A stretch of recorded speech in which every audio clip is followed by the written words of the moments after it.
is in a tough situation currently, as their oil facilities are being targeted by. We're on day 26. The Russians have clearly not achieved many or almost all of the objectives that we believe they were setting out to achieve. And is launching as many as 300 sorties a day now. They wanted to get after population centers so that they could take control of key ports, key cities, key government institutions, and supplant the government of Ukraine with one more friendly to Russia, and then basically over time erase the sovereignty of Ukraine. Is it because their convoys are still basically stuck miles outside of the city?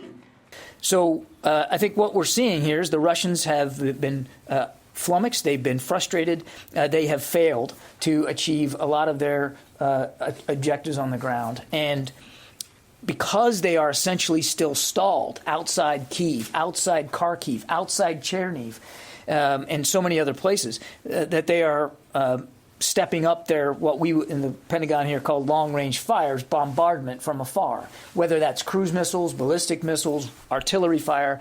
They're lobbing an awful lot of hardware into these cities to try to force their surrender.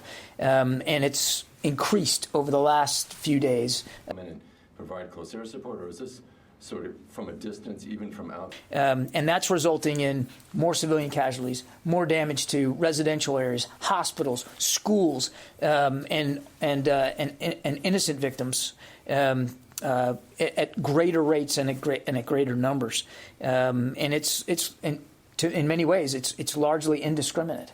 1,100 Russian missiles. Have the Ukrainians?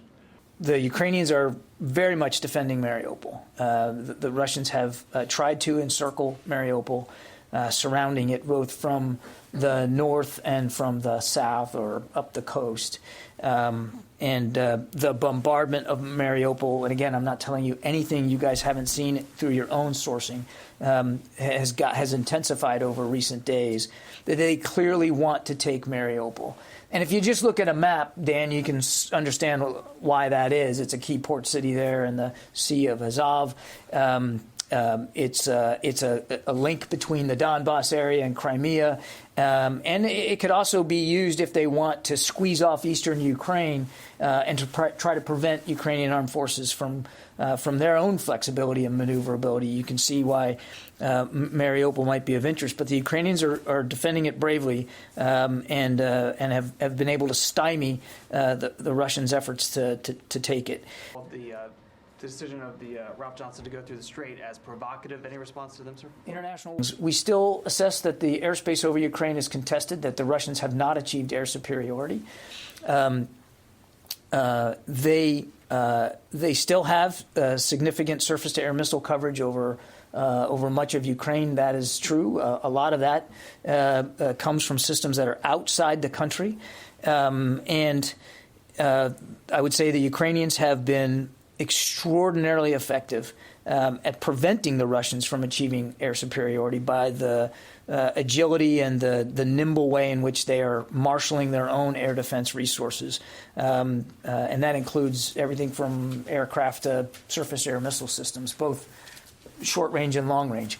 And that's why, to Sylvie's question, we're continuing to not only provide short range air defense systems to them ourselves, but to work with allies and partners to provide longer range air defense systems. Hi, John, I had a couple quick questions. One, can you clarify a little bit